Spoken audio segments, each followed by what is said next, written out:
بسم الله الرحمن الرحيم الرحمن علم القرآن.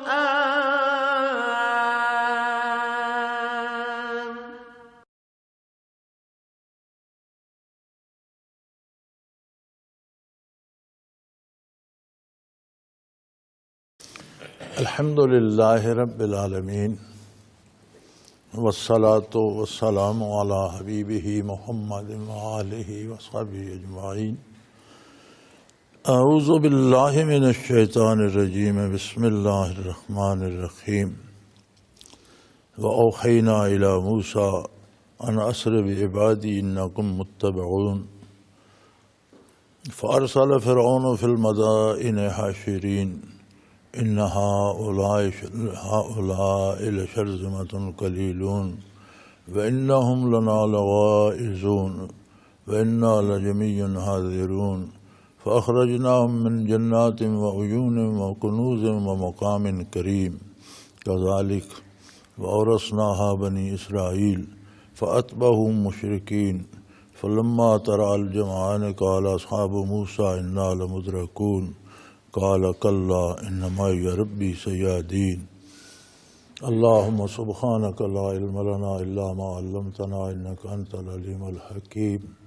رب اشرح لي صدري ويسر لي أمري واحلل عقدة من لساني يفقهوا قولي رب زدني علما. مولاي صل وسلم دائما أبدا على حبيبك خير الخلق كلهم.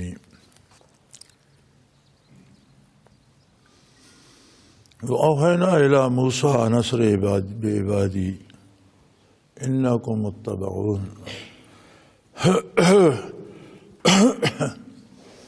ارشاد باری ہے کہ ہم نے موسیٰ علیہ السلام پر وحی کی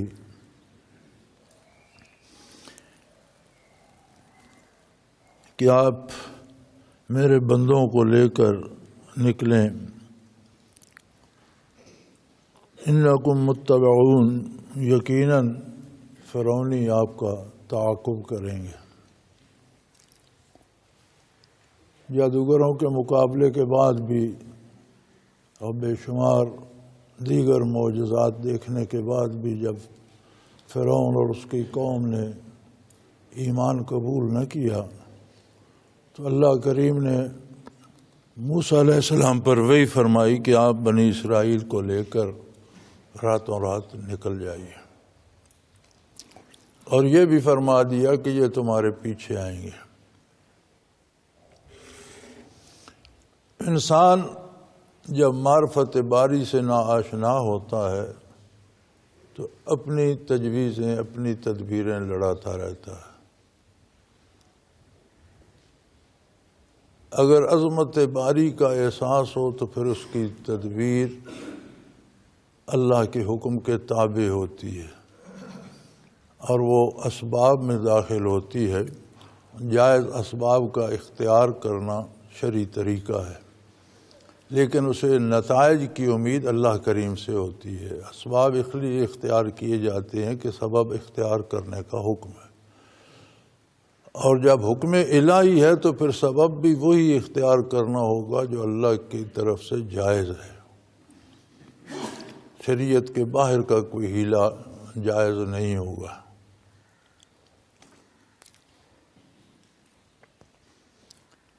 چھوٹی چھوٹی باتوں سے ان چیزوں کی سمجھ آتی ہے. جیسے ہمارے ہاں ہمارا طبقہ عمرا تو اکثر غذا کے طور پر شراب پیتے ہیں، پانی کی جگہ پیتے ہیں. غریب بھی کسی کو کوئی ٹھنڈ لگ جائے، بیمار ہو جائے تو کہتے ہیں اسے شراب پلاؤ.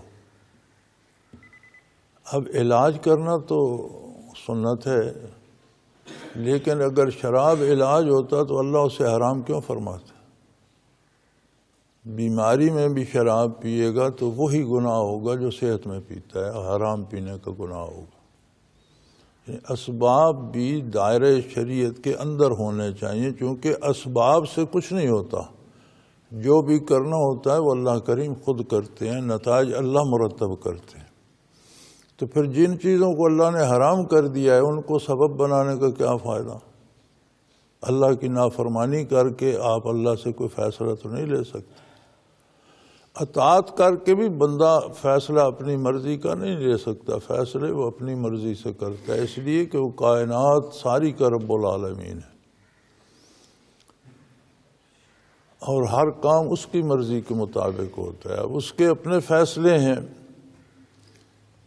فرمایا آپ بنی اسرائیل کو لے کر نکل جائیے، راتوں رات نکل جائیے۔ بنی اسرائیل خدمت کرتے تھے، قبطیوں کی خادموں اور نوکروں کی طرح تھے، اور اکثر ان کا مال دولت بھی ان کی تعویل میں رہتا تھا، جیسے کوئی ملازموں کو چیزیں دیتا ہے کہ یہ سنبھال کے رکھو۔ تو موسیٰ علیہ السلام بحکم الہی راتوں رات بنی اسرائیل کو لے کر نکل گئے۔ فرعونیوں کا بہت سا زر و جواہر اور مال و دولت بھی ان کو ساتھ لے گئے، اور یہ بھی خبر کر دی انکم متبعون، یہ لوگ تمہارے پیچھے آئیں گے۔ اب آگے کیا ہوگا یہ اللہ کو معلوم تھا۔ جب صبح ہوئی اور فرعون کو خبر پہنچائی گئی کہ اسرائیلیوں کا تو کوئی بندہ شہر میں نہیں ہے، 6.25 لاکھ کے قریب لوگ تھے، سارے راتوں رات نکل گئے ہیں، اور پھر ہمارا بہت سا سونا چاندی زر و جواہر اور مال و دولت بھی ساتھ لے گئے ہیں۔ فارسل فرعون فی المدائن حاشرین، تو فرعون نے شہروں میں ہرکارے دوڑا دیے۔ وہ عہد ایسا تھا کہ کوئی مستقل فوج نہیں ہوتی تھی، مستقل فوج بہت تھوڑی ہوتی تھی، جب ضرورت پڑتی تھی تو شہروں میں اعلان کر دیتے تھے اور مسلح جوان جمع ہو جاتے تھے، لشکر بن جاتا تھا۔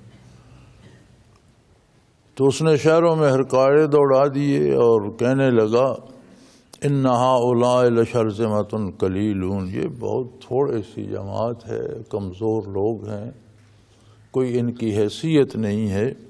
وَإِنَّهُمْ لَنَا لَغَائِظُونَ، اور انہوں نے ہمارے غضب کو للکارا ہے، بہت گستاخی کی ہے بڑی، انہوں نے بلا اجازت چلے گئے ہیں اور پھر ہمارا مال و دولت بھی لے گئے ہیں، تو انہوں نے ہمارے غضب کو آواز دی ہے۔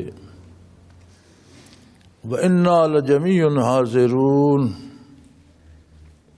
تو ہم تو ایک باقاعدہ مسلح جماعت ہیں، ہماری حیثیت تو ایک تربیت یافتہ لشکر کی ہے، فوج ہے، کمانڈر ہیں، بادشاہ ہے۔ تو کیا سمجھ کے انہوں نے جرأت کی ہے؟ ان کا خیال ہے کہ یہ اس طرح ہمارے ہاتھ سے نکل جائیں گے۔ بہت غصہ ہوا اسے، اور پورا لاؤ لشکر بنا کر جوانان قوم کو ساتھ لے کر، اپنے امراء وزراء کو اور جرنیلوں کو ساتھ لے کر تعاقب میں نکلا۔ اب یہ پیدل گشتم پشتم جا رہے تھے، ان کے پاس سواریاں، گھوڑے اور وہ اس طرح کے تھے، سر و سامان تھا، باقاعدہ فوج تھی۔ وہ بڑے غصے میں نکلے کہ اسرائیلیوں کو قتل کریں گے، کسی ایک کو نہیں چھوڑیں گے، لیکن اللہ کریم فرماتے ہیں کہ یہ تجویز ہماری تھی، اس طرح سے ہم نے انہیں فَأَخْرَجْنَاهُم مِّن جَنَّاتٍ وَعُيُونٍ وَكُنُوزٍ وَمَقَامٍ كَرِيمٍ، ہم نے انہیں ان کے باغات، چشموں، خزانوں اور خوبصورت گھروں سے نکالا۔ وہ تو اپنے نشے میں جا رہے تھے کہ ہم اسرائیلیوں کو قتل کر کے پلٹیں گے، یہ نہیں جانتے تھے کہ پلٹنا اب ان کے مقدر میں نہیں ہے، وہ کبھی واپس نہیں آئیں گے۔ انہوں نے جو محلات بنا رکھے تھے، بڑے بڑے خزانے جوڑ رکھے تھے، باغات لگا رکھے تھے، چشمے تھے، خوبصورت آبادیاں تھیں، بہترین محلات تھے، خزانے بھرے ہوئے تھے زر و جواہر کے، سب کو چھوڑ کر نکلے۔ کذالک، فرمایا ایسا ہی ہوتا ہے۔ اللہ کریم کی نافرمانی کا انجام بہت خطرناک ہوتا ہے، اور پھر جب اللہ کے نبی سے مقابلہ آ جائے، بعض قومیں جن میں انبیاء ابھی تک مبعوث نہ ہوئے ہوں تو ان کی گستاخیاں اللہ کریم دنیا میں درگزر فرماتے رہتے ہیں کہ ان پر حجت تمام نہیں ہوئی، لیکن جب اللہ کا نبی تشریف لے آتا ہے تو حجت تمام ہو جاتی ہے اور پھر نبی کی مخالفت لے ڈوبتی ہے۔ یہ حضور اکرم صلی اللہ علیہ وآلہ وسلم کا معجزہ ہے، اور آپ نے فرمایا کہ مجھے یہ بزرگی، یہ بھی فضیلت دی گئی ہے کہ میرے مبعوث ہونے کے بعد کوئی اجتماعی عذاب نہیں آئے گا، شکلیں نہیں مسخ ہوں گی، شہر غرق نہیں ہوں گے، قومیں تباہ نہیں ہوں گی۔ ورنہ جو کچھ آج روئے زمین پہ ہو رہا ہے، تھوڑا سا اگر انسان غور کرے اور اپنا خیال کرے، اپنی قوم کا خیال کرے اور سوچے کہ ہم کیا کر رہے ہیں، تو مسلمان کہلانے والے کیا کچھ کر رہے ہیں، تو جو مسلمان ہی نہیں وہ کیا کرتے ہوں۔ اگر ہم کلمہ پڑھ کر بھی حضور اکرم صلی اللہ علیہ وسلم کی اطاعت نہیں کر رہے، مخالفت کر رہے ہیں۔ دیکھو یہ دو لفظ مقابل ہیں ایک دوسرے کے، بندہ یا اطاعت کرتا ہے یا نافرمانی کرتا ہے، درمیان میں کوئی جگہ نہیں ہے۔ تو ہم جو اسلام لانے کے مدعی ہیں اور نسلاً بعد نسلاً صدیوں سے اللہ کا احسان ہے ہم پر، مسلمانوں کے گھروں میں پیدا ہوتے آ رہے ہیں، ہم اطاعت پیغمبر صلی اللہ علیہ وسلم کا کتنا حق ادا کرتے ہیں۔ اگر ہم اپنے دن بھر کے الفاظ لکھ لیں جو ہم بولتے ہیں، ارادے لکھ لیں جو ہمارے دلوں میں ہیں، اور وہ کام لکھ لیں جو دن بھر ہم کرتے ہیں، اور شام کو بیٹھ کر ہم دیکھیں تو اندازہ ہو جائے کہ ہم نے دن بھر میں اطاعت کتنی کی اور نافرمانی کتنی کی۔ تو یہ ایسا دور آ گیا ہے کہ اگر مسلمان نافرمانی پہ اتر آئے ہیں تو کفار کیا کچھ نہ کرتے ہوں گے، لیکن پھر یہ حضور اکرم صلی اللہ علیہ وسلم کی برکت ہے کہ کوئی اجتماعی عذاب نہیں آتا، دنیاوی عذاب نہیں آتا، یہ غرق ہونے کی نوبت نہیں آتی، لیکن یہ عذاب ضرور آتا ہے کہ جتنا کوئی نافرمانی کرتا ہے اتنی اس سے توفیق اطاعت مزید سلب ہوتی چلی جاتی ہے، اور گناہوں میں اور جرائم میں غرق ہوتا چلا جاتا ہے، تاکہ موت پر آنکھ کھلتی ہے۔ جب آنکھ بند ہوتی ہے تو پھر آنکھ کھلتی ہے، تب اسے سمجھ آتی ہے، لیکن تب عمل کا وقت گزر چکا ہوتا ہے۔ تو یہی انہوں نے بھی سوچا کہ انہوں نے ہمارے غضب کو للکارا ہے، یہ کمزور سی جماعت ہیں اور ہمارے پاس ایک باقاعدہ فوج ہے۔ تو پیچھے نکل کھڑے ہوئے۔ اللہ کریم فرماتے ہیں ان بے وقوفوں کو یہ سمجھ نہ آئی کہ ہم نے انہیں اس ترکیب سے باغات اور چشموں سے اور گھروں اور خزانوں سے اور دولت خانوں سے اور خوبصورت گھروں سے، اس تدبیر سے ہم نے انہیں نکال دیا۔ کذالک، ایسا ہی ہوتا ہے۔ وَأَوْرَثْنَاهَا بنی اسرائیل، اور بنی اسرائیل کو، جس کو یہ بہت کمزور اور بیکار سمجھتے تھے، بالآخر ان کی دولتیں اور ان کے محلات اور ان کا ملک ان کے قبضے میں جا پہنچا۔ فَأَتْبَعُوهُمْ مُشْرِكِينَ،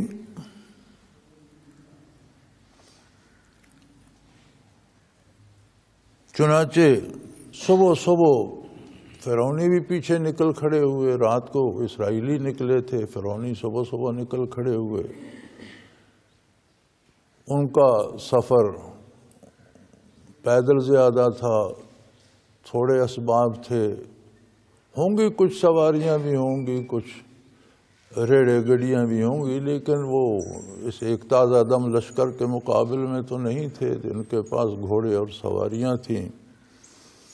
تو صبح صبح پیچھے فرعونی بھی نکل کھڑے ہوئے،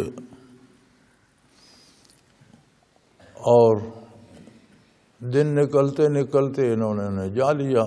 وہ بحیرہ کلزم پر پہنچ چکے تھے، آگے سمندر آ گیا، پیچھے فرعونیوں کا لشکر آ گیا، فرعون خود قیادت کر رہا تھا۔ فلما ترى الجمعان،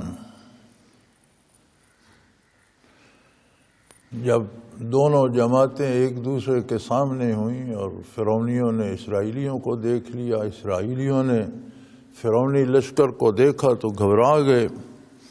قال اصحاب موسیٰ انا لمدرکون، موسیٰ علیہ السلام کے ساتھیوں نے شور مچا دیا کہ ہم پکڑے گئے، مارے جائیں گے۔ اللہ کریم بہت غفور الرحیم ہے۔ جب انہیں سفر کا حکم دیا تو چونکہ اسرائیلی ایمان لا چکے تھے موسیٰ علیہ السلام پر، تو اللہ کریم نے فرمایا اوحینا الی موسیٰ ان اسر بعبادی، انہیں اپنا بندہ فرمایا۔ جتنی دوریاں ہیں، جتنی محرومیاں ہیں، یہ بندے کی طرف سے ہیں۔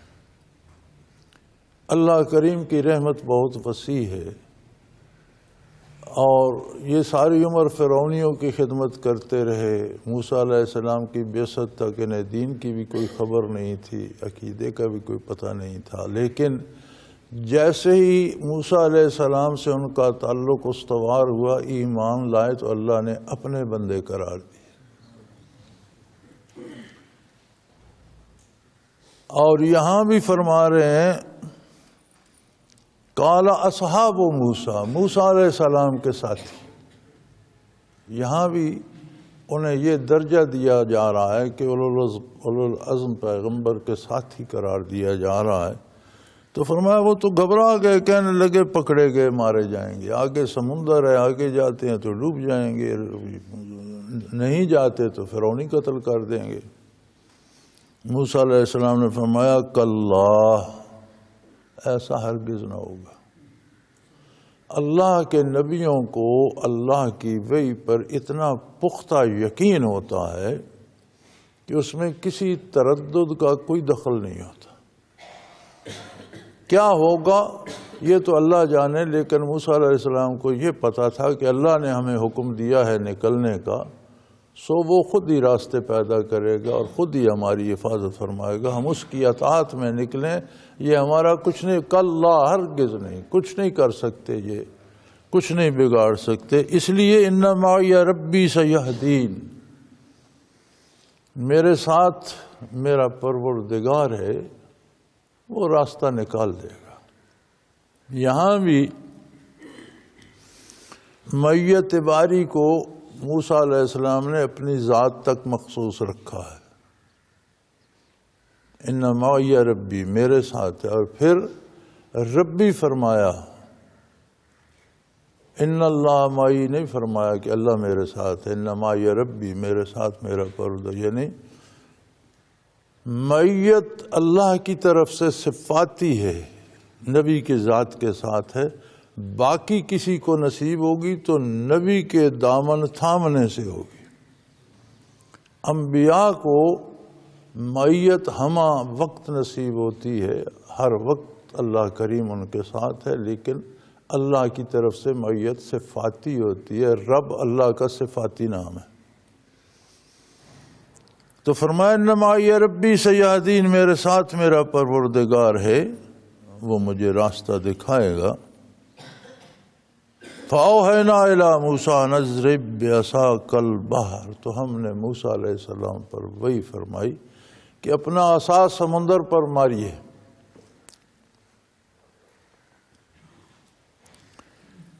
فَانْفَلَقَ فَكَانَ كُلُّ فِرْقٍ كَالطَّوْدِ الْعَظِيمِ، فَانْفَلَقَ، سمندر پھٹ گیا اور پانی ٹکڑے ٹکڑے ہو گیا، اور ہر ٹکڑا ایک بہت بڑے عظیم پہاڑ کی طرح کھڑا تھا۔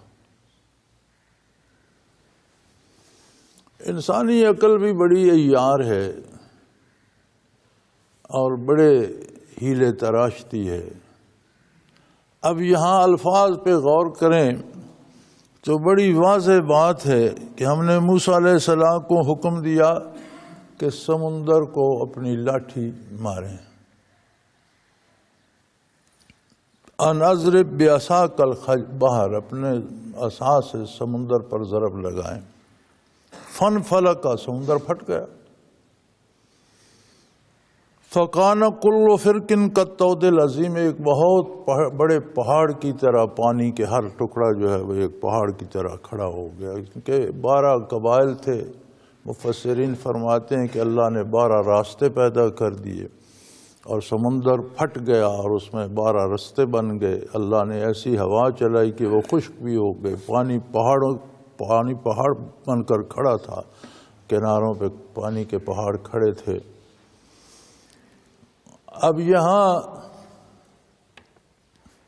بعض جو لوگ معجزات انبیاء کا انکار کرتے ہیں انہوں نے لکھا ہے کہ سمندر میں جوار بھاٹا ہوتا ہے، پانی گھٹتا ہے کبھی بڑھتا ہے، تو جب موسیٰ علیہ السلام گزرے تو اس وقت پانی کم ہو رہا تھا، اور جب فرعونی آئے تو وہ پانی بڑھ رہا تھا تو وہ اس میں غرق ہو گئے۔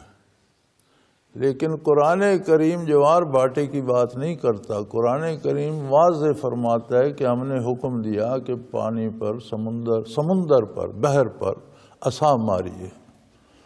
وہ کلزم سمندر کی ایک شاخ ہے، دوسرا کنارے پھر خشکی ہے، تو پانی پھٹ کر پہاڑوں کی طرح الگ الگ ٹکڑوں میں کھڑا ہو گیا، راستے بن گئے۔ فَقَانَ كُلُّ فِرْقٍ كَالطَّوْدِ الْعَظِيمِ، اور ہر ٹکڑا ایک عظیم پہاڑ کی طرح کھڑا تھا۔ سمندر کی گہرائی ہے، پہاڑوں کی طرح گہری ہوتی ہے، تو الگ الگ ٹکڑے دیواریں بن کر پہاڑ بن کر پانی کھڑا ہو گیا۔ وَأَزْلَفْنَا ثَمَّ الْآخَرِينَ، فرعونیوں کو بھی ہم نے آنے دیا۔ موسیٰ علیہ السلام اور ان کے ساتھ اسرائیلی تو پانی میں داخل ہو گئے، پیچھے سے فرعونی بھی قریب تھے۔ اللہ کریم فرماتے ہیں ہم نے انہیں روکا نہیں، انہیں بھی آنے دیا کہ آ جاؤ تم بھی داخل ہو جاؤ۔ یہ نکل رہے تھے، وہ پانی میں داخل ہو رہے تھے۔ وَأَنْجَيْنَا مُوسَىٰ وَمَن مَّعَهُ أَجْمَعِينَ، اور ہم نے موسیٰ علیہ السلام کو اور ان کے ساتھ والوں کو سب کو بچا لیا، نجات دے دی، سارے سمندر سے پار ہو گئے۔ جب یہ سمندر سے پار ہو رہے تھے تو عین سمندر کے درمیان میں پہنچ چکے تھے فرعونی۔ ثُمَّ أَغْرَقْنَا الْآخَرِينَ، جب اسرائیلی پار ہو گئے تو اللہ نے پانی کو حکم دیا، وہ پھر مل گیا۔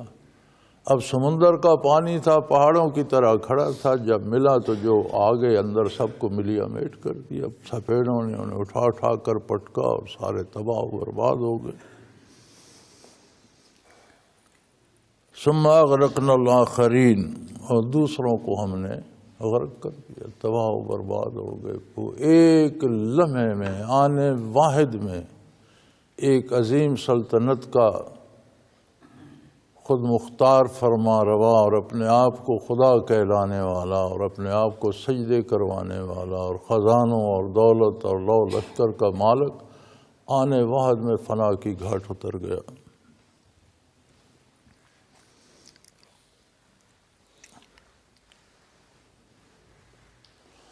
اور پھر مصیبت یہ ہے کہ صرف دنیا کی تباہی نہیں تھی، دوسری جگہ قرآن کریم میں ارشاد ہوتا ہے اغرقوا فادخلوا نارا، غرق ہوئے سمندر میں اور آگ میں پہنچ گئے۔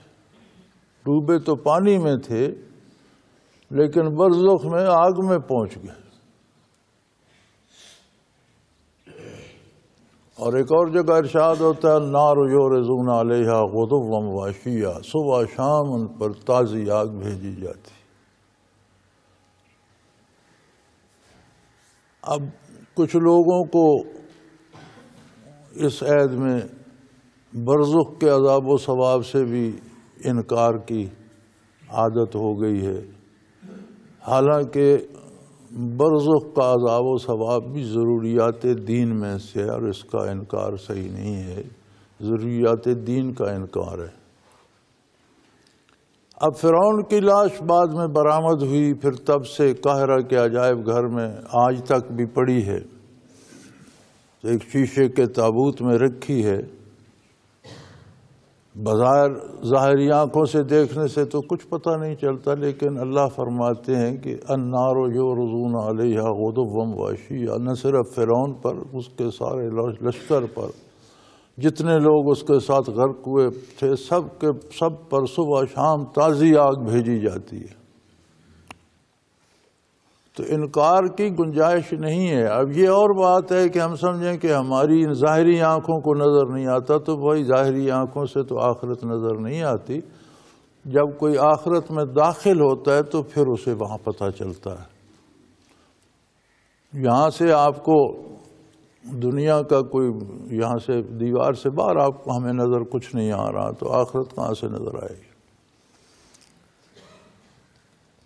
جب کوئی برزخ میں داخل ہوتا ہے تو ارشاد ہوتا ہے فَكَشَفْنَا عَنْكَ غِطَاءَكَ فَبَصَرُكَ الْيَوْمَ حَدِيدٌ، آج تمہاری آنکھوں سے ہم نے پردے اٹھا دیے ہیں اور تمہاری نگاہ فولادی ہو گئی، اب دیکھو جو دیکھنا چاہتی۔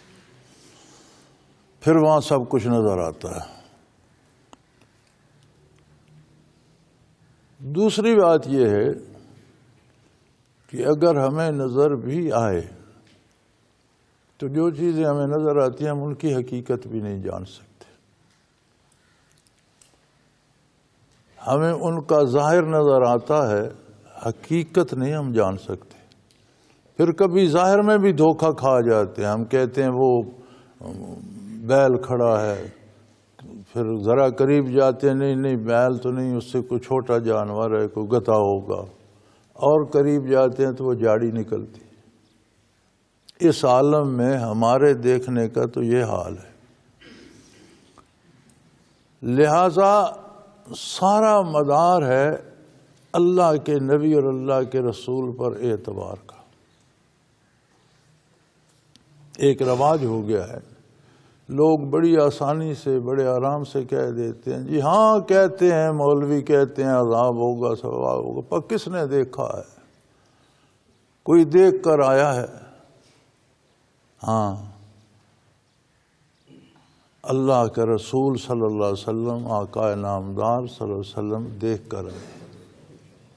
شب معراج آپ نے جنت کا بھی ملاحظہ فرمایا ہے اور دوزخ کا بھی مشاہدہ فرمایا۔ برزخ کے حالات جو آپ نے معراج شریف کی حدیثوں میں ارشاد فرمائے ہیں، وہ ایک ایک گناہ کی سزا اور جزا کا انداز ان میں آپ نے فرما دیا، آپ دیکھ کر آئے ہیں۔ ایک بات، اور اگر آپ معراج پر تشریف نہ لے جاتے، دیکھ کر نہ آتے، تو قرآن نے جو کچھ آپ کو بتایا ہے وہ دیکھنے سے زیادہ یقینی ہے۔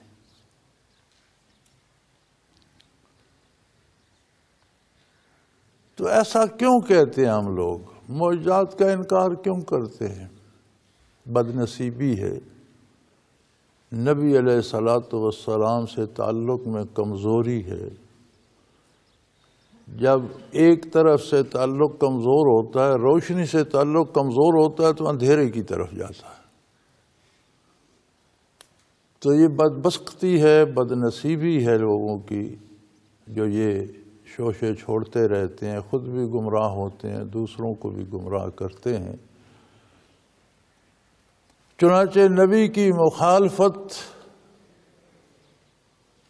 جب کی فرعون اور اس کی قوم نے، تو اللہ کریم فرماتے ہیں ہم نے بڑے آرام سے انہیں ان کے خوبصورت محلوں سے، خزانوں سے، باغات سے اور چشموں سے اور آباد جگہوں سے اور آبادیوں اور شہروں سے نکالا اور آنے وحد میں غرقیاب کر دیا، سمندر کی غذا بن گئے۔ ان فی ذلک لآیہ، اس واقعہ میں بہت بڑی نشانی ہے، بہت بڑی دلیل ہے عظمت الہی کی بھی، صداقت پیغمبر کی، اور اس بات کی بھی بڑی دلیل ہے کہ بچے گا وہی جو دامان رسالت تھامے گا۔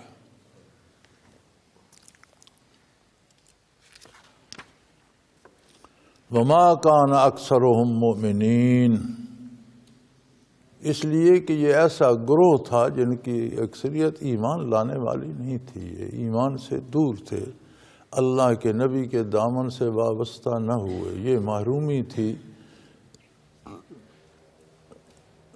نبی علیہ الصلوۃ والسلام کے دامن سے محرومی تباہی کا سبب بن جاتی ہے۔ وَإِنَّ رَبَّكَ لَهُوَ الْعَزِيزُ الرَّحِيمُ، اور آپ کا پروردگار غالب ہے، رحم کرنے والا ہے۔ یہ اس کی رحمت ہے کہ ہر ایک کو پیدا فرماتا ہے، زندگی عطا فرماتا ہے، صحت عطا فرماتا ہے، اس سے پالتا پوستا روزی عطا فرماتا ہے۔ سورج کی روشنی اور ہوا کی روش کوئی تمیز نہیں کرتی، تمام مخلوقات کو فیض پہنچا رہی ہے۔ شجر و حجر اور نباتات سے لے کر ہر طرح کے حیوانات، چرند پرند اور انسان، ہر کوئی فائدہ اٹھا رہا ہے۔ یہ اس کی رحمت عامہ ہے، لیکن وہ غالب ہے۔ جب اس کے نبی کی مخالفت کی جائے گی تو کوئی بڑی سے بڑی دنیاوی طاقت کوئی حیثیت نہیں رکھتی، چونٹی کی طرح مسلی جائے گی۔ اور یہ بہت بڑی دلیل ہے، سمجھنے والوں کو سمجھنا چاہیے۔ مولانا رومی نے کہا تھا کہ نفس مارا کم تر از فرعون نیست، نفس مارا کم تر از فرعون نیست، لیک اورا اون مارا اون نیست۔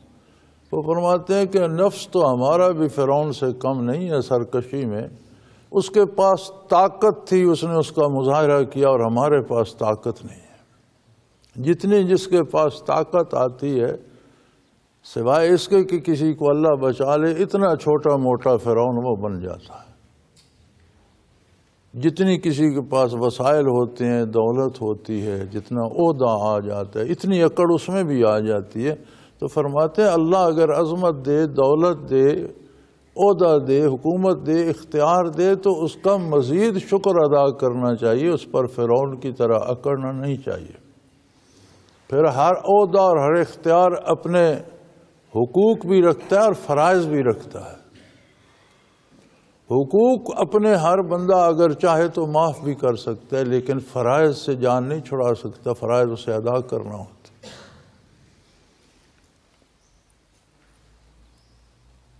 تو فرمایا وَإِنَّ رَبَّكَ لَهُوَ الْعَزِيزُ الرَّحِيمُ، آپ کا پروردگار۔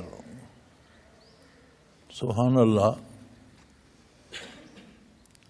یہاں حضور اکرم صلی اللہ علیہ وسلم کو مخاطب فرماتے ہوئے بڑی لطیف بات کی قرآن کریم نے، ان ربک، آپ کا پروردگار۔ بھئی رب تو وہ سارے عالم کا ہے، رب العالمین ہے، تو پھر خاص آپ کا کیا ہو گیا؟ فرمایا رب العالمین ہے تو وہ عزیز بھی ہے، رحیم بھی ہے۔ جو آپ کا دامن تھامے گا اسے اس کی رحمت تھام لے گی، جو آپ کی اطاعت سے نکلے گا وہ سن لے، وہ غالب بھی ہے، وہ اس سے انتقام لے گا، وہ بھاگ کر کہیں نہیں جا سکے گا۔ ان ربک لہو العزیز الرحیم، آپ کا پروردگار، یہ پروردگار عالم ہے۔ فرمایا لیکن اس کی رحمت سے رشتہ تب جڑے گا جب آپ کا دامن تمہارے ہاتھ میں ہوگا، ورنہ وہ رب تو ہے، وہ عزیز بھی ہے، غالب بھی ہے، وہی ہے جو سبزے کو حیات دیتا ہے، اور وہی ہے جو اسے خاک بنا کر اڑا دیتا ہے، وہی ہے جو چیزوں کو پیدا فرماتا ہے، اور وہی ہے جو انہیں فنا کے گھاٹ اتار دیتا ہے۔ سو اگر رحمت رب العالمین چاہیے تو پھر دامن رحمت للعالمین تھامنا ہوگا۔ بِأَنَّ رَبَّكَ لَهُوَ، یقیناً آپ کا پروردگار غالب بھی ہے، بہت بڑا رحم کرنے والا بھی ہے۔ وَاتْلُ عَلَيْهِمْ نَبَأَ ابراہیم، آپ ان کو، اہل عرب کو، ابراہیم علیہ السلام کا قصہ سنائیے۔ مشرکین عرب کو یہ دعویٰ تھا کہ ہم دین ابراہیمی پر ہیں، اس لیے ہم نجات یافتہ قوم ہیں، اور ہم جو کچھ کرتے ہیں یہ دین ابراہیمی ہے۔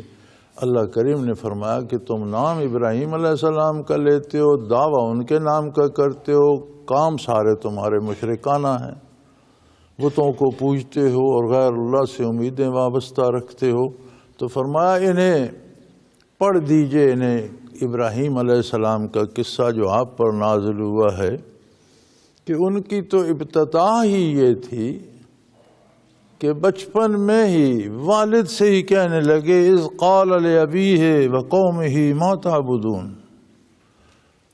انہوں نے تو شروع ہی اپنے گھر سے کیا اور اپنے والد سے فرمایا اور پھر اپنی قوم سے کہا ما تعبدون، کس چیز کی پوجا کرتے ہو تم، کس کی عبادت کرتے ہو. اور ما غیر جاندار کے لیے آتا ہے، پتھر کے بتوں کی جن میں خود جان نہیں ہے، جن میں کو اپنا گرمی سردی کا احساس نہیں ہے، نیکی بدی کا شعور نہیں ہے، جنہیں خود اپنی ذات کی خبر نہیں ہے کہ ہم کیا ہیں، تم ان کی پوجا کرتے ہو. مات کا اذ قال لأبیہ وقومہ ما تعبدون، جب انہوں نے اپنے باپ سے اور اپنی قوم سے فرمایا تم کس چیز کی عبادت کرتے ہو.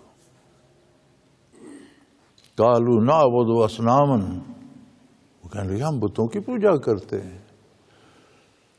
فنظل لها عاکفین، اور ہم ان کی عبادت پر، ان کے سامنے جھکنے پر قائم ہیں. ہم اپنی مذہب پر مضبوطی سے جمے ہوئے ہیں، ہم بتوں کی پوجا کرتے ہیں اور ہم اپنے مضبوطی سے اس پر جمے ہوئے ہیں. تو حضرت ابراہیم علیہ السلام نے فرمایا قال هل يسمعونكم اذ تدعون، جب تم انہیں پکارتے ہو تو وہ تمہاری بات سنتے ہیں. یہ بے جان پتھر ہے، اس میں صلاحیت ہی نہیں ہے تمہاری بات سننے کی. وہ تو تمہاری بات سے ہی بے خبر ہیں، تمہارے سجدوں سے بے خبر ہیں، تمہاری دعائیں جو مانگتے ہو ان سے بے خبر ہیں، جو ان کا نام لے کر وہ اس سے بے خبر. انہیں تو پتھر کو کیا خبر ہے تم کیا کر رہے ہو، کہاں ٹکرے مار رہے ہو. او ینفعونکم او یضرون، یا تم ان کی پوجا کرتے ہو تو تمہارے کوئی کام سنوار دیتے ہیں، یا اگر پوجا چھوڑ دو تو تمہارا کچھ بگاڑ لیں گے. یار نہ وہ سنوار سکتے ہیں نہ بگاڑ سکتے. جن کو تیشے سے تم تراشتے اور وہ سی نہیں کر سکتے.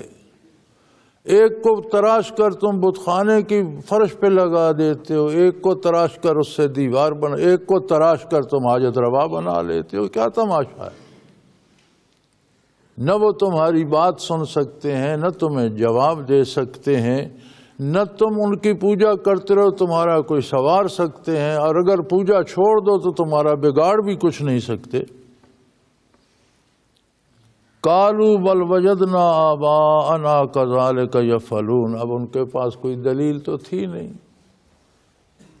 ان باتوں کا تو کوئی جواب بھی نہیں تھا. اب یہ تو عقلاً بھی باتیں درست تھیں اور ایک دلیل کی حیثیت رکھتی تھی، اور ان کے پاس اس کی کوئی دلیل تو تھی. کہنے لگے ہم نے باپ دادا کو ایسے ہی کرتے دیکھا ہے اور ایسا ہی ہم بھی کر رہے ہیں. بھئی یہ کون سی دلیل ہے؟ اگر باپ دادا خدا نخواستہ گمراہ تھے تو تمہیں گمراہ ہی ہونا ہے. ہم محسوس نہیں کرتے یا محسوس کرنے کی ضرورت ہی نہیں سمجھتے، ورنہ یہ چیزیں ہم میں بھی آ گئی ہوئی ہیں.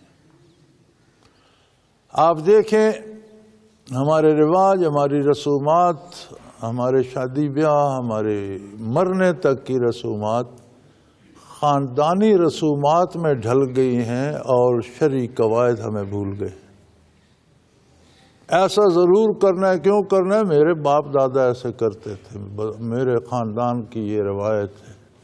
یہ تو خلاف شریعت ہے، ہوگی، لیکن ہم خاندانی روایتیں تو نہیں چھوڑ سکتے. کیا ایسا ہی نہیں ہو رہا سارے معاشرے میں؟ تو ان چیزوں پر تھوڑا سا فکر کرنا چاہیے. اچھی بات ہے، شادی کریں، دعوت کریں لوگوں کی، اپنی حیثیت کے مطابق کریں، اللہ کا شکر ادا کرنے کا طریقہ، لیکن غیر شرعی طریقے سے نہیں، اپنی بڑائی کے لیے نہیں، باپ دادا کے رواج کے لیے نہیں، سنت کا اتباع کرتے ہوئے جتنی فراخی آپ کو اللہ نے دی ہے ضرور کریں.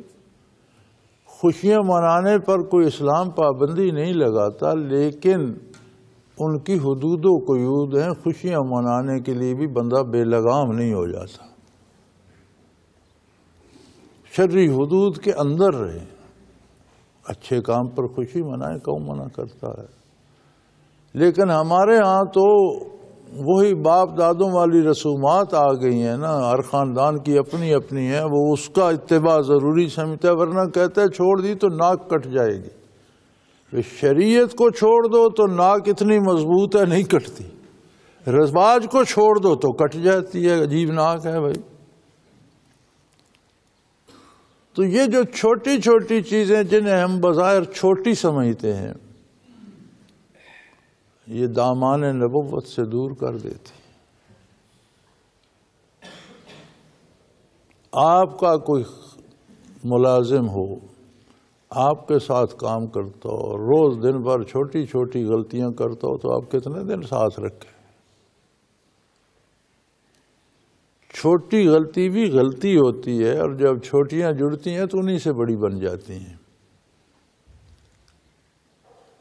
وہ کسی بزرگ سے کسی نے سوال کیا تھا کہ جی میں کبیرہ گناہوں سے تو بالکل بچتا ہوں، اب صغیرہ کی کیا ہے، چھوٹے چھوٹے تو ہیں۔ تو انہوں نے فرمایا کشتی میں اگر کنکر بھی پھینکنا شروع کر دو نا تو ایک دن اتنا وزن ہو جائے گا کہ اسے لے ڈوبے گا۔ چھوٹا گناہ بھی ہے تو گناہ نا، چھوٹے چھوٹے بھی جمع ہو کر بہت بڑا وزن بن جاتا ہے۔ ہم سمجھتے ہیں جی یہ چھوٹی چھوٹی بات، یہ چھوٹی چھوٹی باتیں نہیں ہیں، یہ تعلق کو ظاہر کرتی ہیں کہ ہمارا نبی کریم کے ساتھ کتنا تعلق ہے۔ جب ہم رسومات کو ضروری سمجھتے ہیں تو اس کا مطلب ہے کہ ہمارے نزدیک اتباع سنت سے رسومات کا اتباع زیادہ اہم ہے، اور یہ پھر چھوٹا جرم نہیں رہتا، یہ بڑا جرم بن جاتا ہے۔ پھر نیکی کی توفیق سلب ہونا شروع ہو جاتی ہے، اور بندہ آگے گمراہی میں آگے سے آگے چلا جاتا ہے۔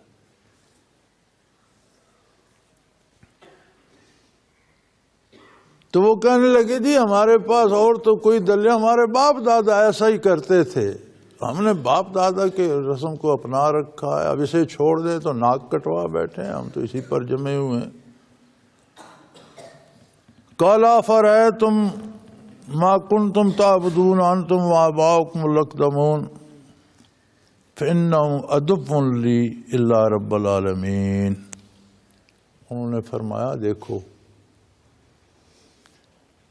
اسلام کی بڑی خوبصورت تعریف یہاں آ گئی۔ اسلام کیا ہے؟ اللہ کی توحید، اللہ کے نبی کی رسالت اور ضروریات دین کا اقرار، لیکن اس کے ساتھ کفر و شرک اور برائی کا انکار ضروری ہے۔ صرف اقرار نہیں چاہیے، انکار مقدم ہے۔ لا الہ الا اللہ، لا پہلے ہے، نفی پہلے ہے، کوئی بھی معبود نہیں، قصہ ہی ختم ہو گیا۔ اب لا الہ پہ رک جائیں تو یہ خود کفر ہو جاتا ہے کہ سب کی تمام کی نفی ہو گئی، گویا اللہ کی ذات کی بھی نفی ہو، کوئی معبود ہے ہی نہیں۔ جب لوح دل صاف ہو جائے تو اب اس پر لکھو الا اللہ، صرف اللہ معبود ہے۔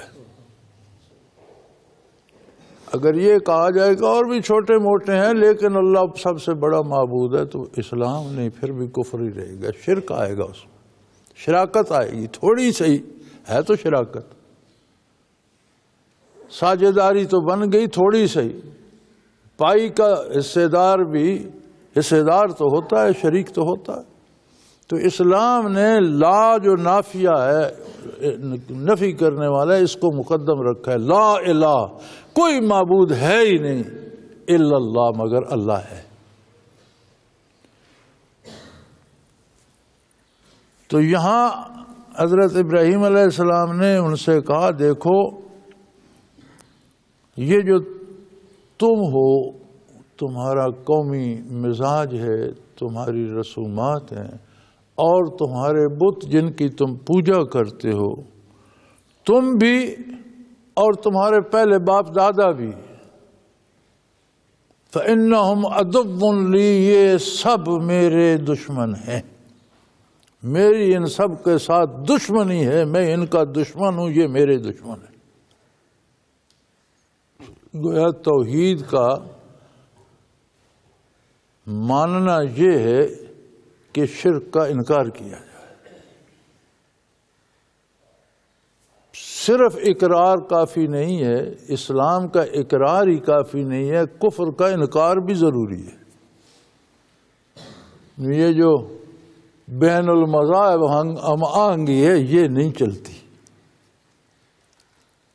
یہ جو بین المذاہب مانگی بنائی جا رہی ہے، پتہ ہے اس کا اصل کیا ہے؟ اس کا یہ ہے کہ جی مسلمان اللہ کہتا ہے، ہندو رام کہتا ہے، عیسائی جیسس کہتا ہے، یہودی موسیس کہتا ہے، تو اس حوالے سے سارے بالآخر اللہ ہی کو پوجتے ہیں، کوئی اس طرح سے کوئی اس طرح سے، تو مذاہب میں ہم آہنگی ہونی چاہیے، یہ کفر اسلام سب برابر ہے، یہ ممکن نہیں ہے۔ رات اور دن اکٹھے نہیں ہو سکتے، آگ اور پانی جمع نہیں ہو سکتے، گرمی اور سردی یکجا نہیں ہوتی، یہ چیزیں مختلف ہیں۔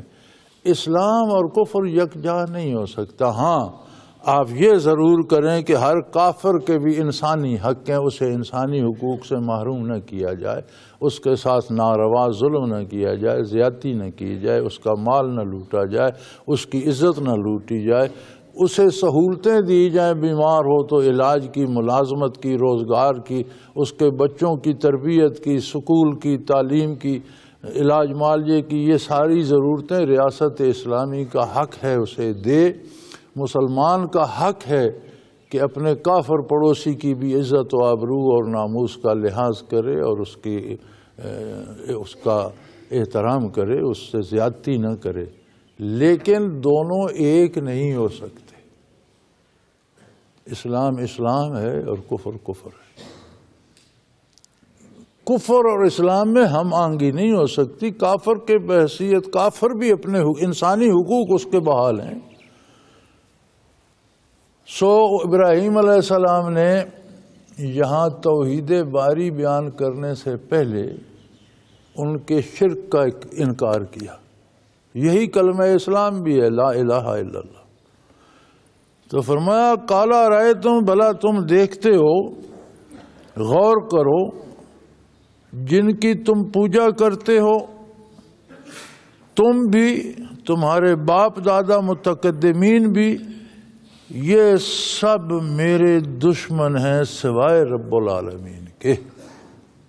میرا تعلق اس ہستی سے ہے جو کائنات کا پروردگار ہے، میں اسے معبود مانتا ہوں جو معبود حقیقی ہے، اور یہ سب ان کے ساتھ میری دشمنی ہے، میرا ان کے ساتھ کوئی تعلق نہیں، ان کے ساتھ دشمنی ہے، میں ان کے خلاف ہوں، میرا ان سے کوئی تعلق نہیں۔ اور وہ رب العالمین وہ ہے الذی خلقنی فہو یہدین، وہ جس نے مجھے پیدا کیا وہی میری رہنمائی فرماتا ہے۔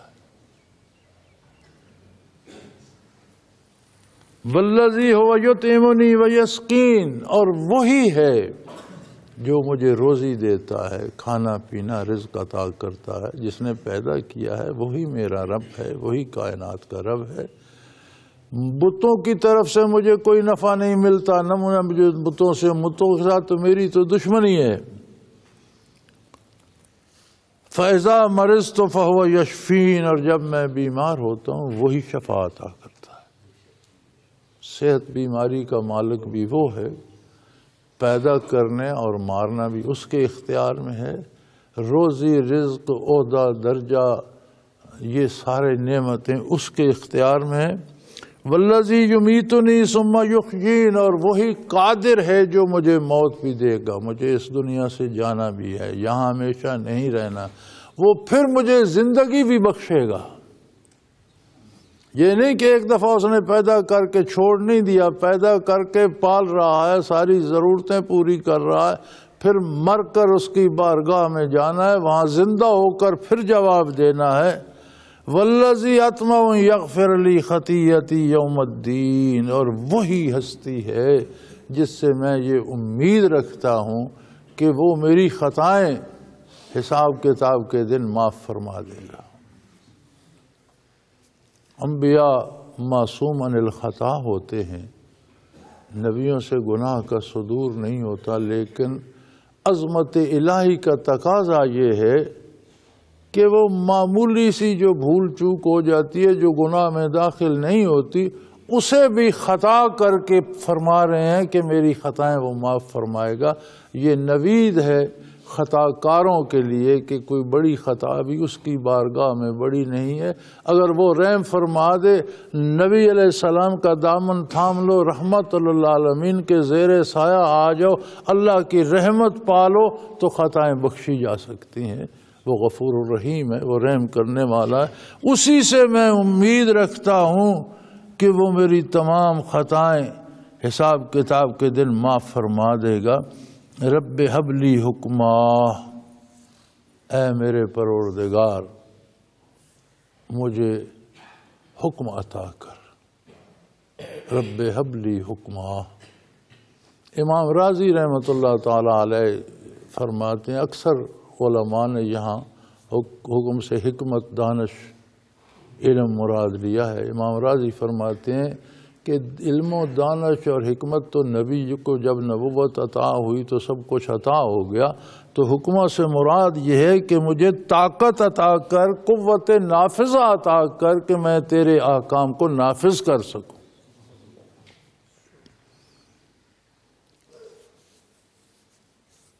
اسی طرح نبی علیہ السلام نے دعا فرمائی تھی، رب ادخلنی مدخل صدق واخرجنی مخرج صدق واجعل لی من لدنک سلطانا نصیرا، مجھے اپنی طرف سے طاقت عطا کر جس میں تیری مدد شامل حال ہو، وہ طاقت کہ میں تیرے دین کو نافذ کر سکوں۔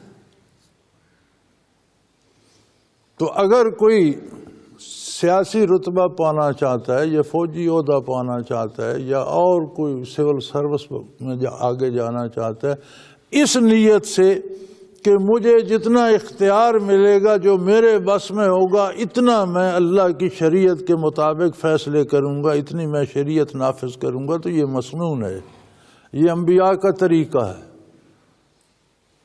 یہ اقتدار کا اصول یکسر برا نہیں ہے۔ برائی کرنا اقتدار حاصل کر کے اور برائی کے لیے اقتدار کو حاصل کرنا، یہ برا ہے۔ جیسے آج کل ہماری سیاست میں چل رہا ہے، جی سینٹ کا انتخاب ہو رہا ہے اور 2 کروڑ سے 20 اور 40 کروڑ بھی بعض اوقات سنا گیا کہ ووٹوں کی قیمت لگی، مجھے دے دو 40 کو، جو 40 کروڑ یا 20 کروڑ یا 2 کروڑ بھی دے گا ایک ووٹ کا، تو اسے کتنے ووٹ چاہیے ہوں گے، وہ کتنے کروڑ بنے، اتنے خرچ کرے گا، تو پھر جب وہ سینٹ میں آئے گا تو وہ اپنا خرچہ پورا کر کے پھر دیکھے گا کہ 6 سالوں میں مزید کتنا کما سکتا ہوں، ملک کی خدمت کیا کرے گا۔ حلال حرام وہ کہاں دیکھے گا جب پہلے پیسے حرام پہ خرچ کر رہا ہے، تو پھر مزید حرام سے ہی اسے پورا کرے گا۔ یہ منع ہے، اقتدار کا حصول ان طریقوں سے منع ہے اور ان کاموں کے لیے منع ہے۔ جائز وسائل سے زیادہ تعلیم حاصل کر کے، مقابلے کے امتحان دے کر، اپنی قابلیت ظاہر کر کے، آرمی میں ہے تو اپنی قابلیت جس شعبے میں ہے اس کی ٹیکنالوجی کو سیکھ کر آگے آئے، اور جہاں تک اس کا دائرہ اختیار ہو، اس کی نیت یہ ہو کہ میں اللہ کے حکم کے مطابق فیصلے کروں گا، اور جو میرے ماتحت آئیں گے ان کو اللہ کے حکم کے مطابق رکھوں گا۔ تو یہ تو سنت انبیاء ہے۔ ابراہیم علیہ السلام نے بھی دعا کی، رب ہب لی حکما، اللہ مجھے حکم عطا کر، مجھے طاقت عطا، قوت نافذہ عطا کر، وجعلنی والحقنی بالصالحین، اور مجھے نیک لوگوں کے ساتھ ملا دے۔ اللہ مجھے نیک لوگوں میں شامل رکھنا، دار دنیا میں بھی، برزخ میں بھی، آخرت میں بھی مجھے نیک لوگوں کے ساتھ رکھنا۔ اب اگر شہر کا شہر ہی بدکار ہو جائے، قوم کی قوم ہی بگڑ جائے، تو نیک لوگوں کے ساتھ رہنا کیا ہوگا؟ نیک لوگوں کے ساتھ رہنا ہوگا کہ وہ خود نیکی پر قائم رہے۔ یہ کوئی بہانہ نہیں ہے کہ جی اکثریت ایسا کرتی ہے، نہیں، ہر بندہ جو چاہتا ہے کرتا ہے، لیکن اللہ کا بندہ وہ کرتا ہے جو اللہ کا رسول چاہتا ہے۔ اکیلا بھی رہ جائے تو وہ اکیلا نہیں ہے، جب اتباع رسالت کرے گا تو وہ حضور کے خادموں میں شامل ہوگا، وہ اکیلا نہیں ہے، وہ نیکوں کے ساتھ ہوگا۔ نیکی پہ قائم رہنے والا نیکوں کے ساتھ ہوگا، یہاں بھی، برزخ میں بھی، آخرت میں بھی۔ وَاجْعَلْنِي لِسَانَ صِدْقٍ فِي الْآخِرِينَ۔ سبحان اللہ، اے میرے پروردگار میرا سچا ذکر آئندہ آنے والی نسلوں میں بھی جاری رکھیے۔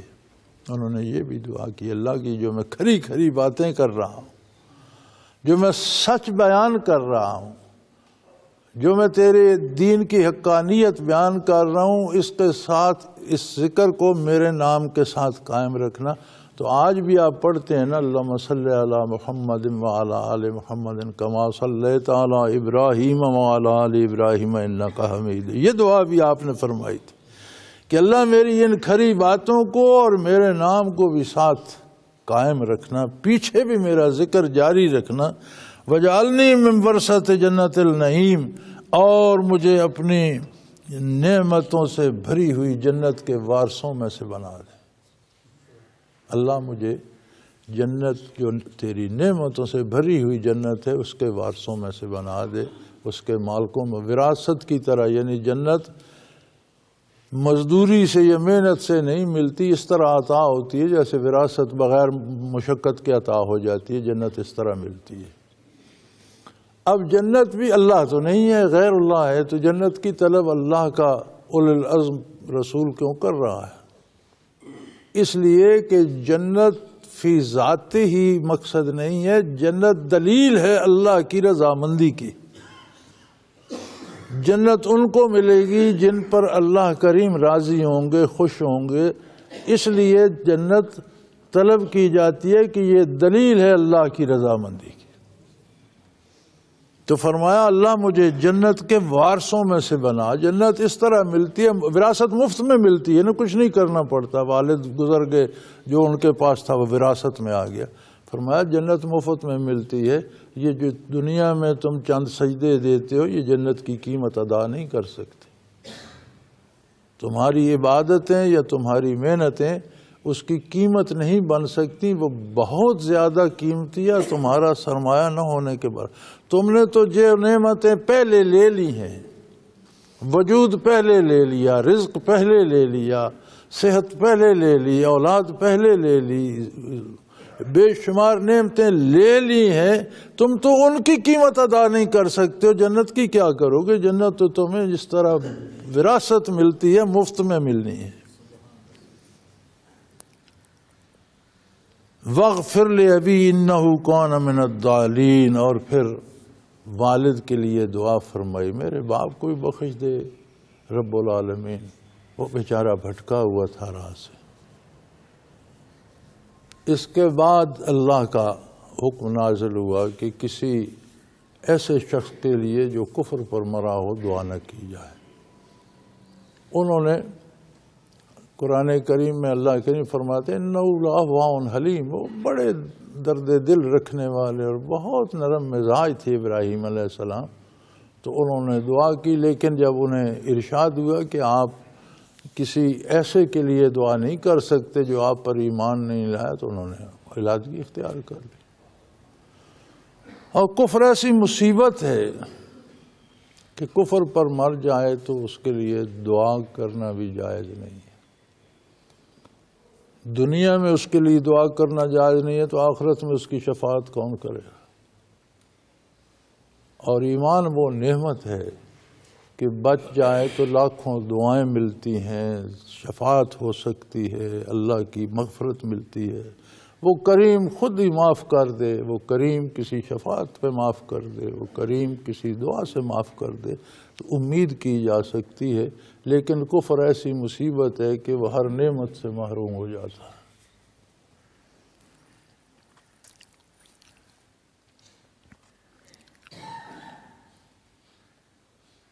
وَلَا تُخْزِنِي يَوْمَ يُبْعَثُونَ، بندہ ساری زندگی ایک ہی مصیبت میں پھنسا رہتا ہے، جی یہاں میری بدنامی ہوگی، یہاں یہ میرے خاندان کا معیار ہے، یہ ہوگا۔ وہ دعا فرما رہے ہیں اللہ جس دن دوبارہ زندہ کرے گا اس دن مجھے رسوا نہ کر، مجھے غمزدہ نہ کرنا، اس دن مجھے دکھی نہ کرنا، اس دن مجھے رسوا نہ کرنا۔ عزت وہ ہے جو عند اللہ ملتی ہے، اللہ کے نزدیک رسوا ہو اور لوگ اسے بڑا سمجھتے رہیں تو کیا ہوگا؟ لمبے لمبے سجدے کرتا رہے اور حلیے بناتا رہے کہ لوگ مجھے بہت پارسا سمجھیں، عند اللہ بات کچھ نہ ہو تو لوگوں کے سمجھنے سے کیا ہوگا؟ فرمایا جب مر کر بھی زندہ ہوں گے دوبارہ تیری بارگاہ میں آئیں گے، اس دن کی رسوائی سے مجھے بچانا، جس دن نہ مال نفع دے گا نہ اولاد، یوم لا ینفع مال ولا بنون۔ دنیا میں طاقتیں دو ہی ہیں، یا مال پاس ہو طاقت ہوتی ہے یا اولاد بازو بنتی ہے، لیکن فرمایا وہاں کوئی کسی کا یہ بڑی اس کے پاس ساتھ بڑے لوگ بڑی قوم قبیلہ ہے وہ بھی کوئی حیثیت نہیں، اس کے پاس بڑی کوئی حیثیت نہیں ہوگی، وہاں قیمت ہوگی الا من اتی اللہ بقلب سلیم۔ وہاں صرف ایک بات کی قیمت ہوگی، جو قلب سلیم لے کر اللہ کی بارگاہ میں پہنچا۔ وآخر دعوانا ان الحمدللہ رب العالمین۔ اللہ اللہ اللہ اللہ اللہ اللہ اللہ اللہ۔ حضرت امیر محمد اکرم آوان مد ظلہ العالی دارالعرفان منارہ ضلع چکوال میں سالہ سال سے قرآن و حدیث کے اوپر خطابات کر رہے ہیں اور سلسلہ نقشبندیہ اویسیہ کے مطابق لوگوں کو ذکر الہی کی تربیت دے رہے ہیں۔ وہ قرآن پاک کی تفسیر ترتیب وار بیان کر رہے ہیں۔ تفسیر قرآن کو وہ موجودہ ملکی اور بین الاقوامی حالات کے مطابق بیان کرتے ہیں۔ موٹر وے سے کلر کہار کے انٹرچینج سے نکلتے ہوئے، کلر کہار کی جھیل سے ہوتے ہوئے، میانی، بوچھال اور نور پور سے گزرتے ہوئے دارالعرفان منارہ پہنچ سکتے ہیں۔ حضرت امیر محمد اکرم آوان نے بچیوں اور بچوں کی دینی اور دنیاوی تعلیم کے لیے سقارہ اکیڈمی کے نام سے ایک درسگاہ بھی قائم کی ہے، جس کا افتتاح ملک پاکستان کے صدر جنرل محمد ضیاء الحق نے اپنے دست مبارک سے کیا تھا۔ وہ تمام احباب جو اسلام کی طلب رکھتے ہیں ان سے گزارش ہے کہ دارالعرفان منارہ ضلع چکوال میں امیر محمد اکرم آوان صاحب کے خطابات سے مستفید ہوں۔ وہ ہر جمعے کو نماز سے پہلے بیان فرماتے ہیں۔ ہر ماہ کی پہلی اتوار کو ماہانہ اجتماع ہوتا ہے جس میں آپ خصوصی خطاب فرماتے ہیں اور پاکستان کے چاروں صوبوں سے احباب اس اجتماع میں شرکت کرتے ہیں۔ اس کے علاوہ یہاں سال میں 2 مرکزی اجتماعات بھی ہوتے ہیں، ایک رمضان المبارک میں اعتکاف کا اجتماع اور دوسرا جولائی اور اگست میں 40 دن کا اجتماع ہوتا ہے جس میں روحانی تربیت کی جاتی ہے۔ اپنا خون سیماب دے کر اتنا ہم کر جائیں گے، نام آقا کا چمن میں پھر رقم کر جائیں گے۔